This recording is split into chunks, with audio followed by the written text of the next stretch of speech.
This is Something Wrong, a Lauren Lamb mystery, Book 3, written by Kate Bold, read by Caroline. Prologue.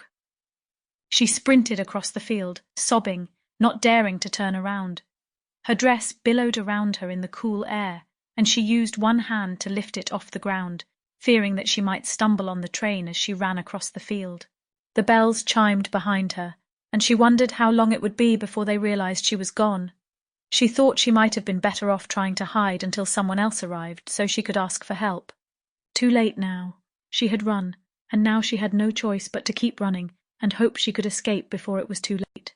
Her eyes stung as her mascara ran into her eyes, driven there by the sweat that streaked down her forehead, even as tears ran down her cheeks. She had no idea how far she'd run, or how long she'd been running. She'd read somewhere that the cathedral's bells could be heard up to 5 miles away, but she had no idea if that was true or not. She only knew that she needed to keep running.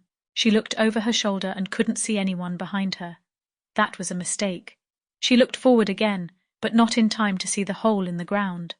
Her foot fell into the hole, and she fell forward with a cry, hitting the ground hard on her left shoulder. Pain jolted through her spine to her toes and up to her gums. She squeezed her eyes shut and gritted her teeth to stifle the cry that came to her lips. So what came out was a soft, keening wail instead of a scream. She held her injured shoulder to her chest with her other arm and rolled over onto her back, sobbing with the pain and fear. Don't stop, she thought, not here. She rolled to her knees and slowly got to her feet, then continued running. Her lungs burned, and the stitch in her side intensified until it was nearly as painful as her injured shoulder. Still, she kept running. She could still hear the wedding bells behind her. She wasn't far enough away. Not nearly. She was too disoriented to be fully aware of her surroundings.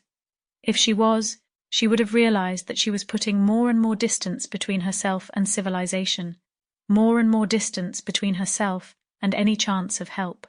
She was too frightened to think of that. All she could think about was getting away. She reached an old dirt road that led to a farmhouse in the distance and picked up the pace. She could reach it in a few minutes. The people there would help her. They had to. She began to sob again, a kernel of hope intensifying her desperation. Just a little farther, just a little more, and she would be safe. She stumbled again, but this time managed to keep her feet. She looked up, and when she did, she saw him standing in front of her, a crazed grin on his face. She screamed and veered to her left, reaching with her hands as though grabbing for an unseen hand. She didn't reach that hand, but another hand gripped her shoulder like a vice and yanked her back onto the... Sample complete. Ready to continue?